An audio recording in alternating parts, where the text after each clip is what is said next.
convido os irmãos a abrirem as Escrituras no livro de Gênesis, para começarmos mais um capítulo em Gênesis, o capítulo 40, que dá continuidade à história das aventuras e desventuras de José no Egito. E nós vamos fazer a leitura de Gênesis 40, dos versículos 1 a 8. Diz assim a palavra do Senhor, Gênesis 40, a partir do verso 1. Passadas estas coisas, aconteceu que o mordomo do rei do Egito e o padeiro ofenderam o seu senhor, o rei do Egito. Indignou-se Faraó contra os seus dois oficiais, o copeiro-chefe e o padeiro-chefe, e mandou detê-los na casa do comandante da guarda, no cárcere onde José estava preso. O comandante da guarda pô-los a cargo de José para que os servisse, e por algum tempo estiveram na prisão. E ambos sonharam, cada um o seu sonho, na mesma noite, cada sonho com a sua própria significação. O copeiro e o padeiro do rei do Egito, que se achavam encarcerados. Vindo José pela manhã, viu-os e eis que estavam turbados. Então perguntou aos oficiais de Faraó que com ele estavam no cárcere da casa do Senhor: por que tendes hoje triste o semblante? Eles responderam: tivemos um sonho e não há quem o possa interpretar. Disse-lhes José: porventura não pertencem a Deus as interpretações? Contai-me o sonho. Vamos orar, meus irmãos. Pai querido, ao Senhor pertence as interpretações. É o Senhor que revela os mistérios. E já nos revelou a Deus o grande mistério da redenção por meio de Cristo. Mistério que esteve oculto nos tempos passados, mas que agora nós podemos conhecer pelo Santo Evangelho. Evangelho que estava entre sombras nos dias de José, dos patriarcas, do povo de Israel, mas que agora já se manifesta em plena luz para a tua igreja. Nós sabemos, ó Deus, disto porque temos o teu Espírito Santo, que nos foi dado por meio da obra de Cristo, que nos purificou de todos os nossos pecados e assim nos preparou para sermos a habitação do Senhor.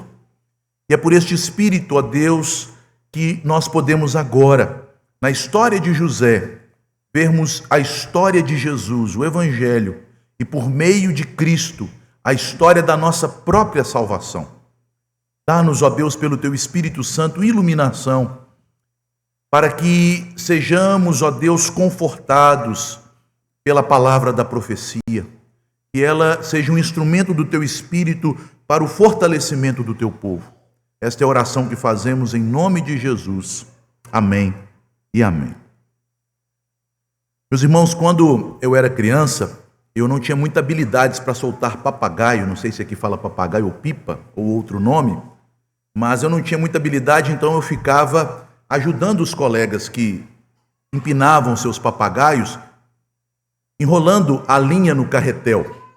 E às vezes, quando eles tinham que recolher rapidamente o papagaio, a linha se embolava, e os colegas ficavam chateados comigo, né? Porque quando a linha se embolava, era impossível desatar aqueles nós em uma linha tão fina, às vezes até com cerol, aquele tipo de caco de vidro com cola de madeira que era colocado para poder derrubar as outras pipas ou papagaios. Então a linha tinha que ser cortada e jogada fora. Talvez você não tenha soltado papagaio ou tenha se decepcionado em sua infância por ter que ter jogado uma linha fora que embolou. Mas uma dona de casa pode ter perdido um novelo de lã ou então um carretel de linha de costura por este mesmo problema. Algumas vezes, em alguns anos, eu perco muitas lâmpadas da minha árvore de Natal porque elas embolam de tal maneira na caixa que acabam rompendo os fios e não tem como aproveitar as lâmpadas. O que fazemos é jogar fora e comprar outras. Na vida também há situações que parecem com nós cegos, com carretéis embolados, coisas que são impossíveis para as pessoas desatarem. E por que eu estou falando de nós, de coisas emboladas?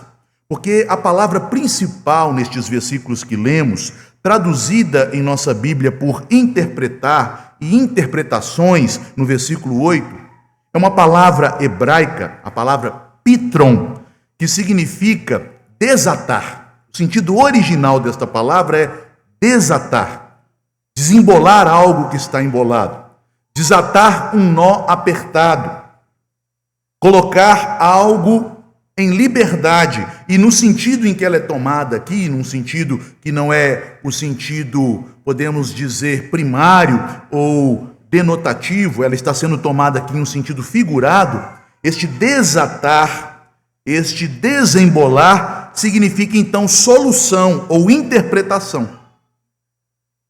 Nós vamos sendo aqui apresentados a um Deus soberano, que é o desatador dos sonhos, dos mistérios que foram apresentados a dois oficiais de Faraó, e que os desata, que os revela ou interpreta por meio do poder do Espírito de Deus atuando em seu servo José. Quando a vida de José também estava atada, lembrem-se, qual é a circunstância na qual Deus interpreta, desata os sonhos daqueles homens que haviam sido presos com José? A circunstância era que José, de maneira injusta, por uma acusação caluniosa, fora lançado na prisão. Mas nós devemos lembrar, quando o versículo 1 do capítulo 40 nos diz, passadas estas coisas, devemos nos lembrar que ao final do capítulo 39 é enfatizado não o fato de que José estava no cárcere, mas o fato de que o Senhor estava com ele no cárcere. A tradução que diz no versículo 21 do capítulo 39, de que Deus lhe foi benigno, a tradução é que Deus estendeu sua tenda sobre José, dentro do cárcere. A ideia que o verbo hebraico nos dá é que Deus foi habitar com José, enquanto ele estava no cárcere. E por isto, mesmo preso, o Senhor estava usando toda aquela situação embolada, aquela situação aparentemente sem solução, para trazer um desfecho abençoador e glorioso. José estava em uma prisão egípcia, ele fora traído pelos seus irmãos, fora acusado por uma mulher leviana, fora esquecido por sua família, com exceção de seu pai, estava longe de sua casa, distante da terra da promessa. Para José, todas estas coisas é um labirinto sem saída, não é verdade? É um novelo com nós cegos. Mas Deus começa a agir naquela prisão. O texto nos diz que dois homens entram em cena, o copeiro e o padeiro de Faraó. E estas designações, já que eles são chamados de copeiro-chefe e padeiro-chefe, não era que eles eram propriamente as pessoas que fabricavam o pão, ou que fabricavam o vinho como simples serviçais, mas que eram administradores da casa de Faraó, em serviços específicos da mesa de Faraó e da nobreza do Egito. Dois homens, portanto, importantes, já que mesmo na cadeia, José é colocado como servo deles, para servi-los. Percebam, não eram pessoas comuns.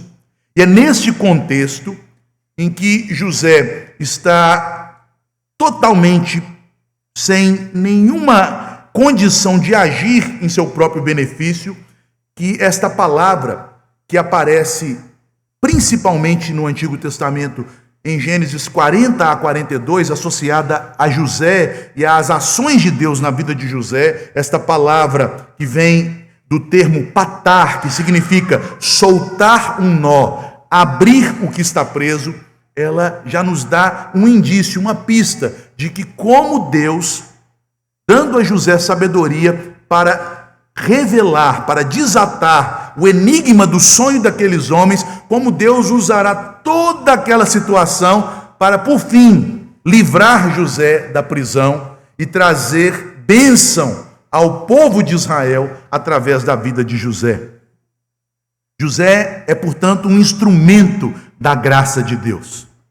E o verdadeiro desatador, o verdadeiro libertador é o Senhor. E José reconhece isso. Por reconhecer que Deus estava com ele, por manifestar a sua fé pela maneira como ele vivia, mesmo no cárcere, mesmo em circunstâncias que poderiam abatê-lo, poderiam levá-lo à murmuração, poderiam levá-lo ao desânimo, ao desespero, a cruzar os braços, mas por sua fé de que não há problema difícil para Deus, não há nó que Deus não possa desatar, não há coisa embolada que Deus não possa resolver. É por esta fé que Deus haverá de conduzir a vida de José como um instrumento da sua providência. E toda esta história, meus irmãos, marcado por sonhos, prisão e revelação, nós veremos, ela aponta para Cristo. Ela aponta para aquele que é a revelação do mistério de Deus. Aquele que é o supremo intérprete da vontade do Senhor. Aquele que resolveu o grande problema do nosso pecado, tendo em vista um Deus justo e santo, que tem que castigar o pecado, mas que ao mesmo tempo é misericordioso e cheio de graça e quer perdoar os nossos pecados. Em Cristo o maior mistério foi solucionado. Mas vejamos como o texto trabalha todas estas ideias. Em primeiro lugar, dos versículos de 1 a 4, Deus, pela sua providência, prepara o cenário para desatar o mistério. Mistério na vida daqueles dois homens, que são instrumentos de Deus para a libertação de José, para a libertação do povo de Israel e para a nossa libertação por meio de Cristo, que vem através de Israel. Depois destas coisas, diz o texto, o copeiro e o padeiro de Faraó, o rei do Egito, eles ofenderam seu senhor. Enquanto Faraó encaminhava a investigação, eles são colocados naquela prisão, que não era uma prisão comum, como nós vimos no final do capítulo 39. Potifar, ele não creu totalmente nas acusações que sua mulher havia feito a José. Por isso José não foi morto. E por ter tanto apreço por José, Potifar, ele o coloca em uma prisão especial, uma prisão que era destinada para nobres, para pessoas de alta posição no Império Egípcio, na nação egípcia. Ele não podia simplesmente perdoá-lo e libertá-lo, porque a situação ficaria constrangedora, tendo em vista a acusação pública de sua esposa de que José a tenha forçado. Então, sem querer matá-lo, por saber que sua esposa provavelmente mentia, mas não tendo como provar a mentira, ele encontra esta solução, coloca José naquela prisão especial. E agora, oficiais de Faraó chegam àquela prisão. À primeira vista, meus irmãos, aparenta a nós que é apenas uma mera narrativa de um evento, de uma coisa corriqueira. E muitas vezes Deus age assim, meus amados, em situações complexas, em situações problemáticas, em situações que parece que não temos saída. Deus usa eventos corriqueiros, circunstâncias comuns para nos dar saídas, para nos libertar, para nos conduzir até a sua bênção. E assim Deus vai fazer na vida de José, porque cada detalhe aqui, conforme a narrativa avança, se mostrará um detalhe governado pela providência de Deus, como se Deus estivesse movendo peças em um tabuleiro. A providência do Senhor está agindo na história de José. E nós sabemos, meus irmãos, que não há evento que ocorra no mundo que não seja governado pela providência de Deus. E embora muitos destes eventos possam nos parecer estranhos e até mesmo possam nos causar tristeza e perplexidade, nós, pela fé, sabemos que todos os planos de Deus que se manifestam em sua providência são planos sábios, santos e bons. Mas é preciso ter paciência, é preciso esperar o desfecho. Para José, como poderia ser bom ser traído pelos seus irmãos e vendido como escravo? Para José, como poderia pensar que era bom ser acusado falsamente porque foi leal ao seu senhor e agora padecer anos em uma masmorra de uma prisão?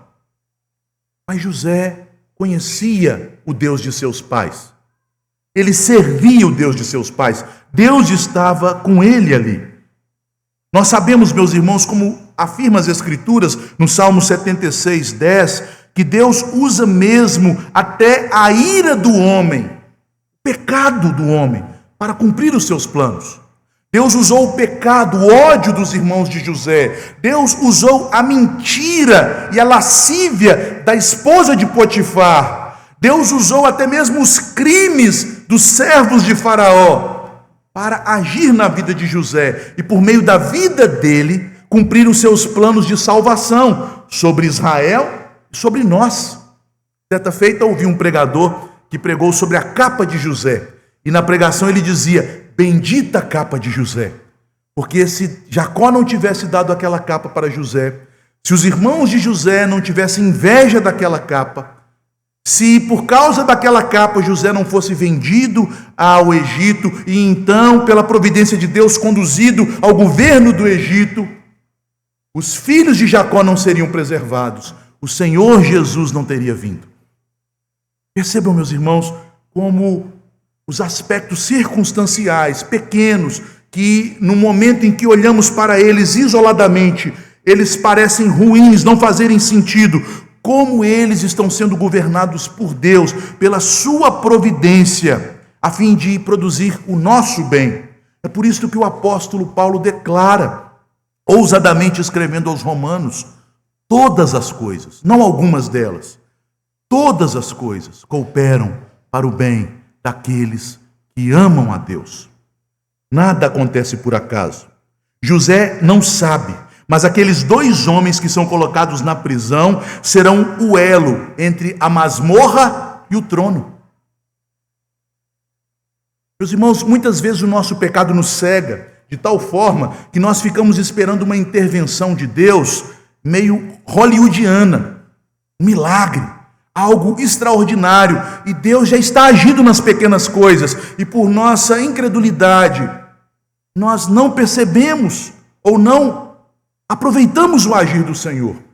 Percebam que aqueles homens são colocados ali, e pela providência de Deus o carcereiro coloca José para servi-los. José é colocado para estar próximo daqueles homens, que serão o elo que Deus usará para conduzi-lo à presença de Faraó. Estes primeiros 4 versos, meus irmãos, já nos encaminham para uma aplicação muito direta. Lembre-se, queridos, que assim como Deus agiu na vida de José, Ele age também em nossa vida. Deus habitava com José e Deus habita conosco. O Espírito de Deus habita em nós e Deus prepara em nossa vida circunstâncias, pessoas, situações.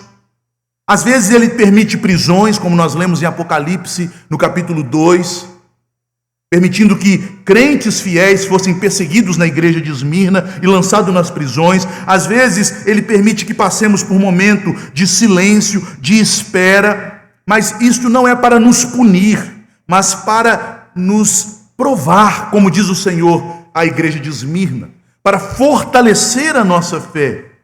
E nestas circunstâncias nós devemos permanecer firmes na fé, servindo ao Senhor e fazendo aquilo que estiver em nossas mãos, porque Deus usará estas pequenas coisas para agir em nossa vida. Veja que na prisão, José não se entregou, não se prostrou. Ele conquistou a simpatia do carcereiro, e nós veremos aqui na continuidade do texto que, ao ser colocado para servir aqueles dois homens, por causa de sua fé em Deus, por causa da presença de Deus em sua vida, ele os serve. Ele relaciona com aquelas pessoas. Ele chega até mesmo a se preocupar com a tristeza do semblante daqueles homens. Ele poderia muito bem pensar: eu não estou nem aí para esses egípcios. Esse povo me escravizou. Esse povo me prendeu. Eu não gosto desse povo. Mas José estava ali servindo ao Senhor. E ele serviu o carcereiro.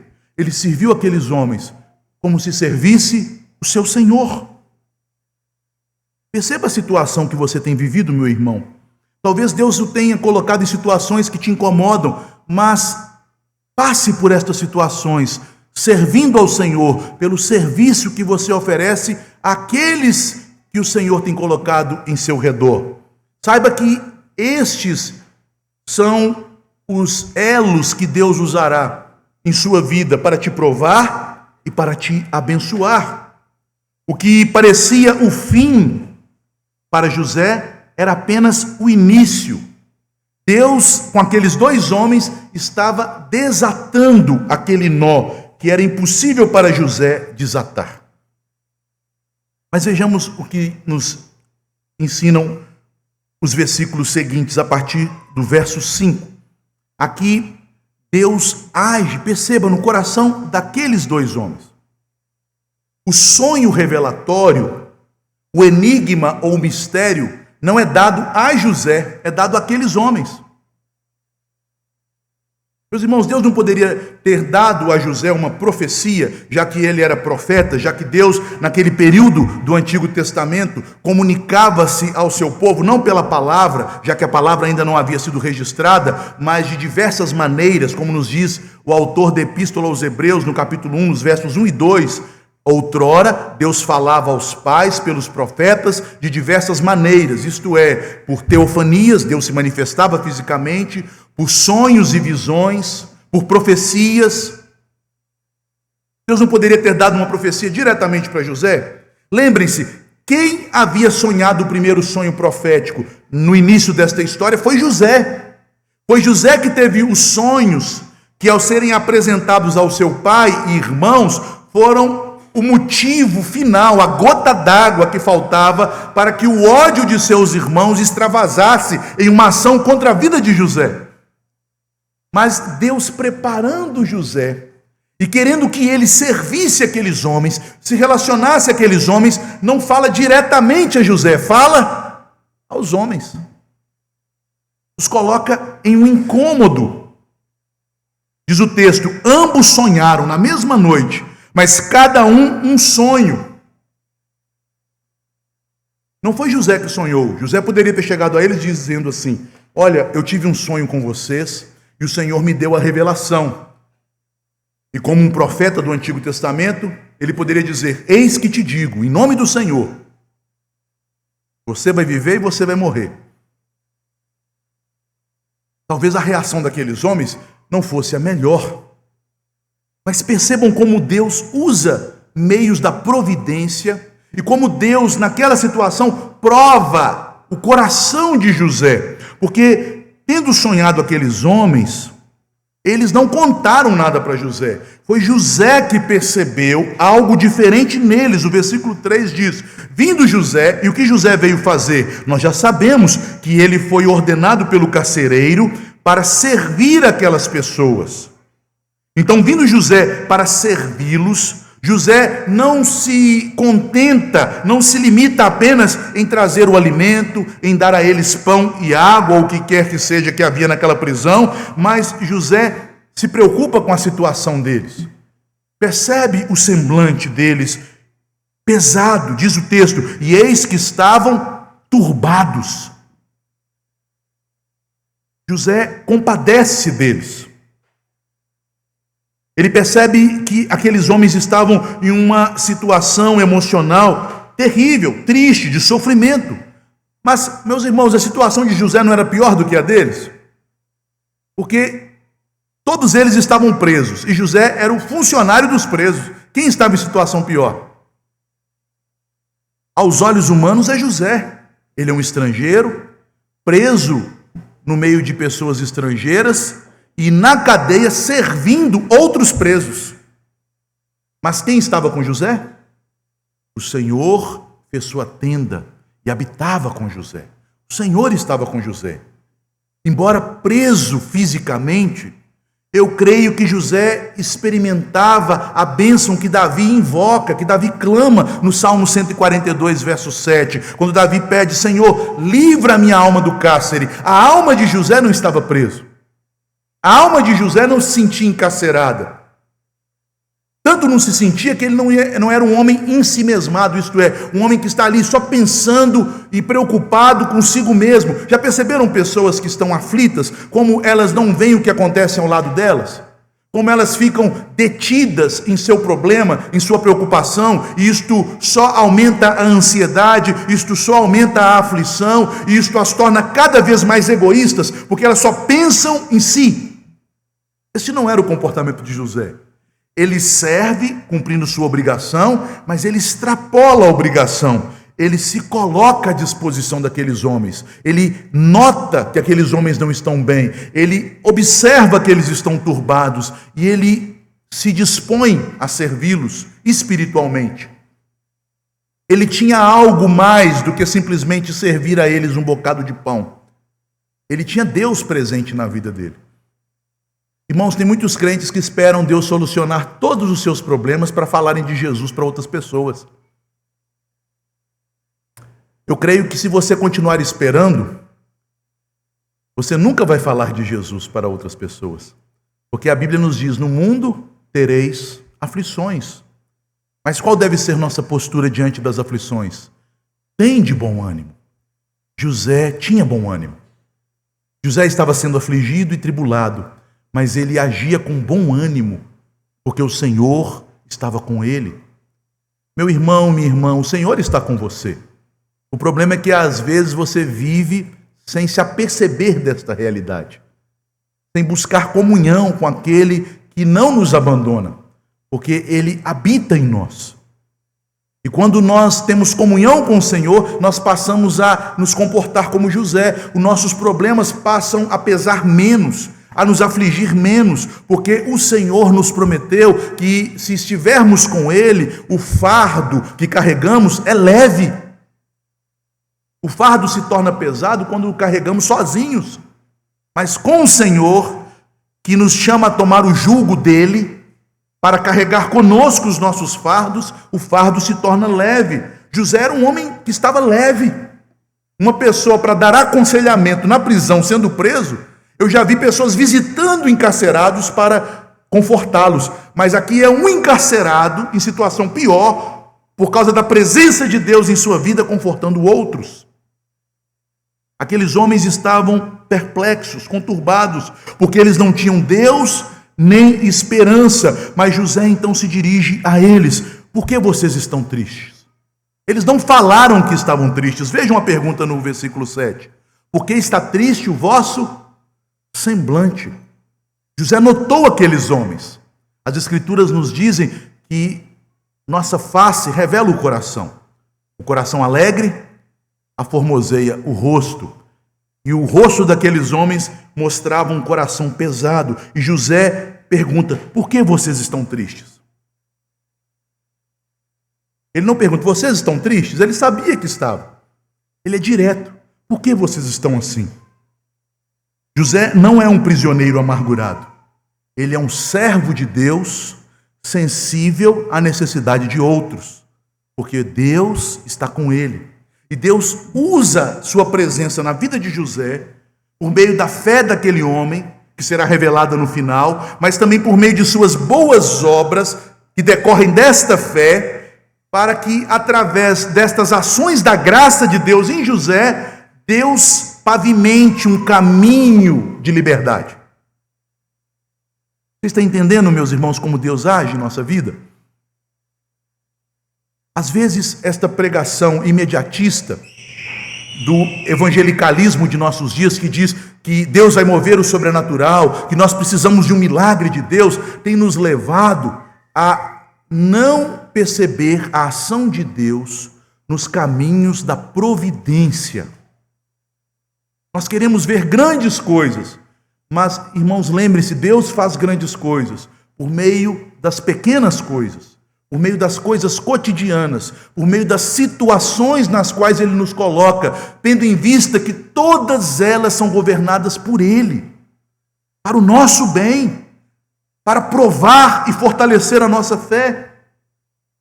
Deus usa, inclusive, os enigmas, os mistérios insolúveis, como eram aqueles sonhos para aqueles homens, para nos despertar. Deus usa frustrações, planos interrompidos, perguntas sem respostas, para mostrar que nós dependemos dEle. É Ele que tem o controle de nossa existência, de nossa vida. Compete a nós crermos no Senhor, dependermos dele, entregar nosso caminho ao Senhor, e o mais ele fará. Compete a nós servirmos ao Senhor nas circunstâncias em que ele nos coloca, com coração grato. E é isso que José está fazendo aqui.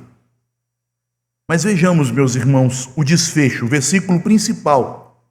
E nós sabemos que ele é o principal, porque aqui José não apenas proclama publicamente a sua fé em Deus, apontando para aqueles homens qual é a solução para o seu coração triste e qual é o consolo que ele mesmo, José, tem experimentado naquela adversidade. Mas também porque neste versículo 8, na forma como é escrito o texto, ele traz esta palavra principal por duas vezes. A palavra que tem esse sentido original de desatar. O versículo 8 então nos mostra que Deus é aquele que liberta, é aquele que desata, é aquele que revela, é aquele que tira do cárcere. Diz o texto: e disseram então os homens, eles abrem o coração para José. José, com sutileza, com compaixão e empatia, chega até aqueles homens, e aqueles homens confiam em José e abrem seu coração. Eles dizem: tivemos um sonho. Não há quem interprete. No original, não há quem desate. Não há quem possa desatar este problema. Disse-lhe José: porventura não pertencem a Deus as interpretações, ou não tem Deus poder para desatar todas as coisas, para abrir todas as coisas, para pôr em liberdade todas as coisas? Contai-mo, peço-vos. Aqui, meus irmãos, está o clímax, o ponto alto, o coração deste texto. Porque José afirma sua fé. As interpretações pertencem a Deus. É Deus que soluciona os problemas. Ele reconhece que Deus tem o poder de revelar qualquer mistério, qualquer sonho, mas subentende aqui, pelo andar da história e pelo desfecho dela, que José, mesmo preso, tem a convicção de que Deus, em sua vida, pode livrá-lo daquela situação. Ele está em uma situação humanamente sem solução, mas Deus pode livrá-lo. Nenhum homem tem este poder, mas Deus pode interpretar o que está oculto, trazer à luz o que está encoberto, desatar o que está embolado e libertar o encarcerado. Há um Deus nos céus que revela os mistérios. Foi esta também a declaração, usando a mesma palavra no hebraico, de Daniel para Nabucodonosor, em Daniel 2, 27 e 30. Há um Deus, ó rei, nos céus, e ele conhece todos os mistérios. Ele revela os mistérios. O mesmo Deus que falou por meio dos profetas, que age na vida de José, é o nosso Deus. Aplicando também este ponto, meus irmãos, nós devemos entender que a sabedoria humana, e eu quero dizer, sua forma de solucionar seus problemas, ela sempre encontrará obstáculos intransponíveis. Haverá situações na sua vida que você vai tentar de um lado, vai tentar de um outro, e como pastor eu fico aflito, comigo também, mas eu tenho ficado um pouco mais sábio nesse sentido, de ver os crentes dando 1000 cabeçadas antes de sentar-se, de ajoelhar-se e pedir: Senhor, dá-me sabedoria. Eu estou vivendo esta e esta circunstância. E o Senhor é aquele que desata. O Senhor é aquele que orienta. O Senhor é aquele que conduz. Então, um testemunho pessoal, queridos irmãos, que às vezes Deus me tem surpreendido. Porque diante de algumas situações que eu oro, às vezes um dia depois, a providência de Deus já encaminha a solução. Tem algumas coisas que demoram. Tem algumas coisas que Deus diz não. Mas há situações que Deus, para fortalecer a nossa fé, já que nós somos tão pequeninos em nossa fé, somos tão tímidos em nossa fé, somos tão fracos em reconhecer a providência de Deus em nossa vida, que Deus resolve, parece que no mesmo dia a situação clareia.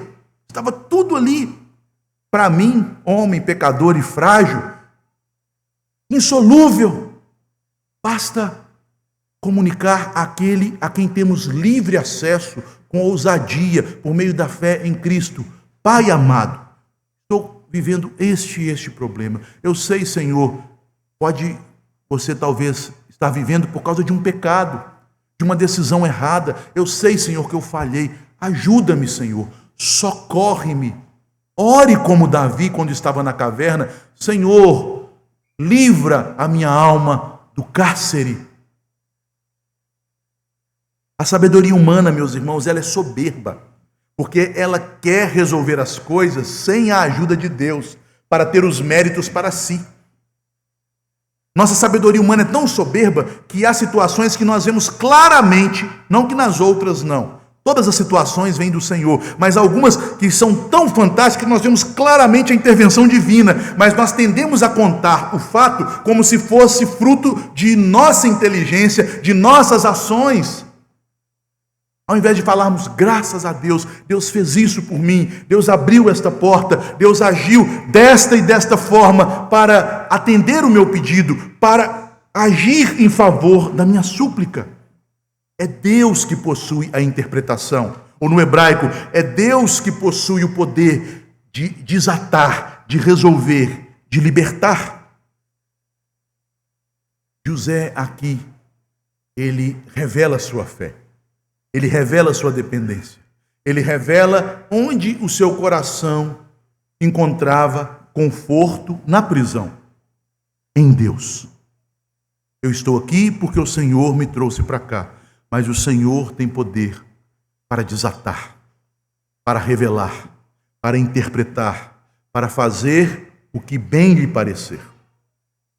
Meus amados irmãos, encerrando esta meditação, eu gostaria de fazer uma aplicação mais longa, de forma a conectar todas estas verdades que aqui aprendemos sobre a providência de Deus e sobre a maneira como o servo de Deus José reage à providência com boas obras e fé ao nosso Senhor Jesus Cristo.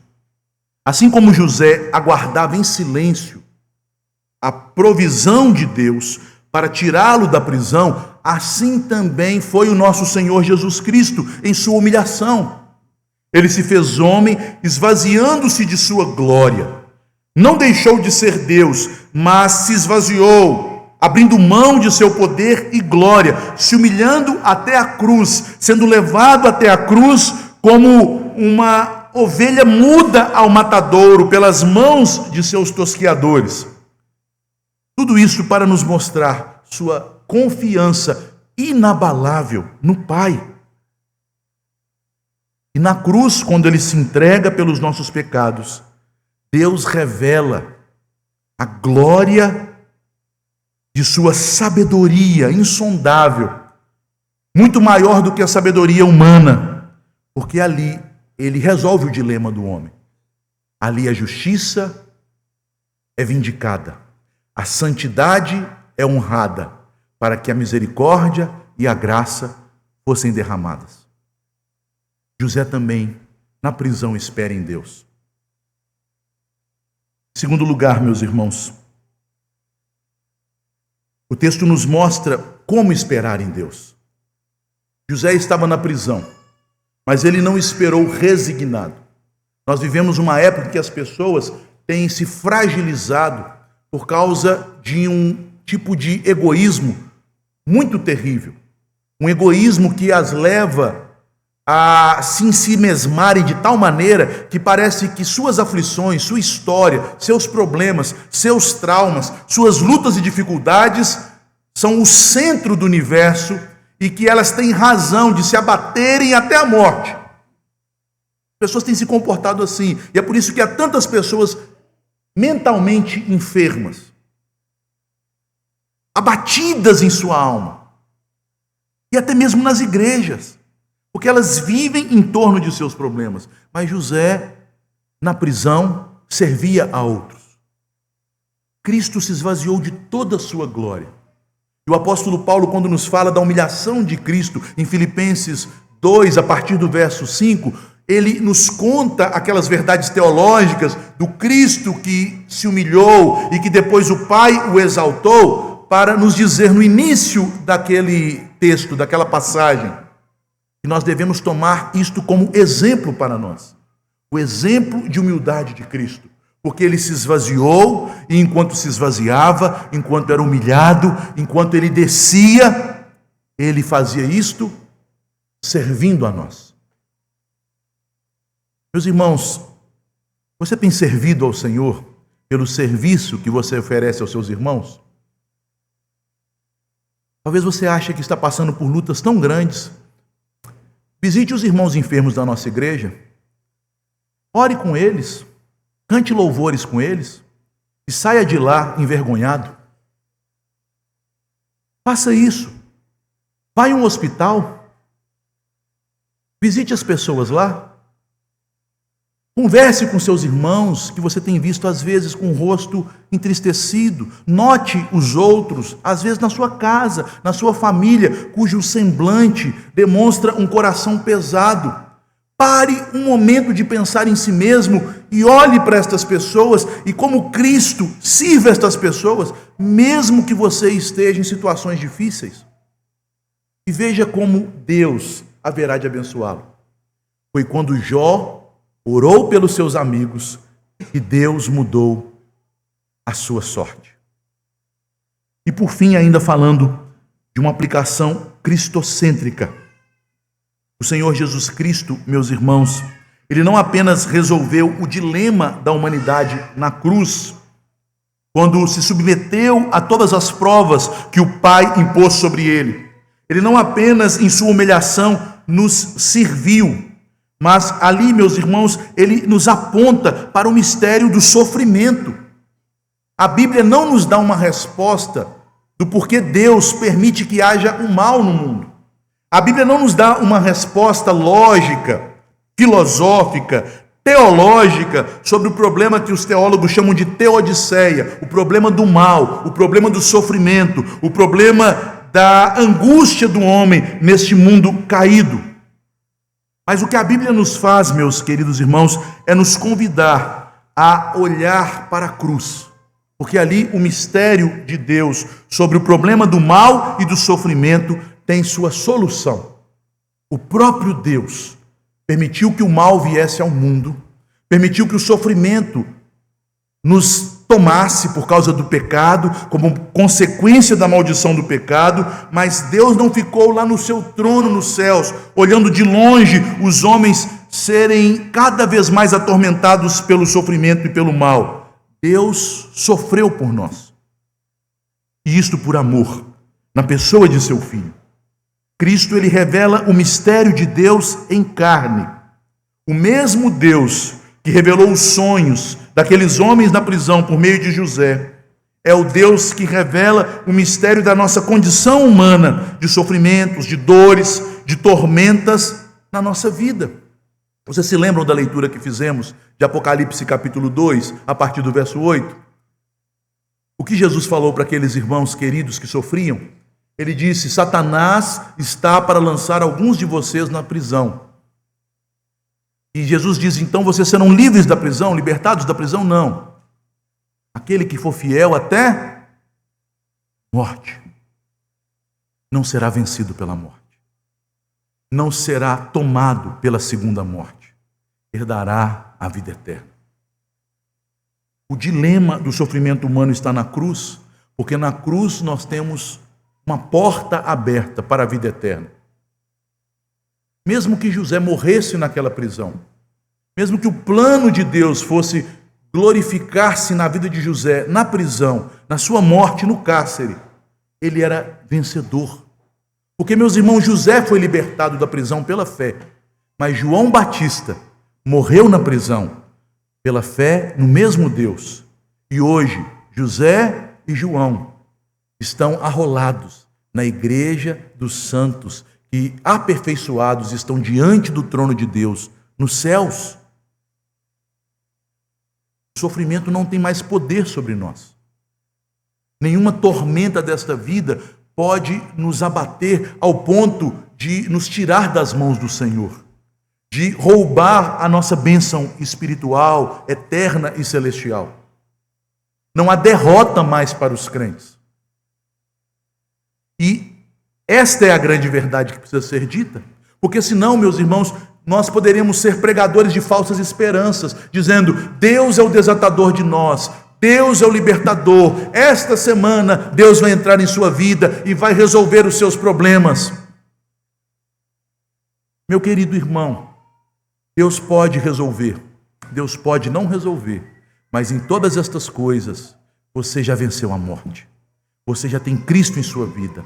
A graça de Deus te dará forças para passar por todas as circunstâncias em que o Senhor te colocar, porque Ele estará com você. E em qualquer circunstância, Ele tem te chamado para, como membro do corpo de Cristo, manifestar a sua graça, o seu amor, servindo a outros para a glória de Deus. É isto que devemos aprender com o Evangelho na vida de José. Quando você estiver passando por aflições, quando você estiver passando por situações em que não entenda o que Deus está fazendo, lembre-se, Deus está escrevendo a sua história e no final Ele desatará tudo aquilo que parece embolado, tudo aquilo que parecer confuso, Ele trará a plena luz. Confie na graça que te foi dada em Cristo Jesus, porque o grande dilema da sua vida já foi resolvido na cruz. Os seus pecados já foram cravados na cruz. Não há mais na morte poder para te impedir de ter comunhão com o Senhor. Como diz o apóstolo aos Colossenses, o mistério que esteve oculto agora nos foi revelado, e este mistério é Cristo em vós, esperança da glória.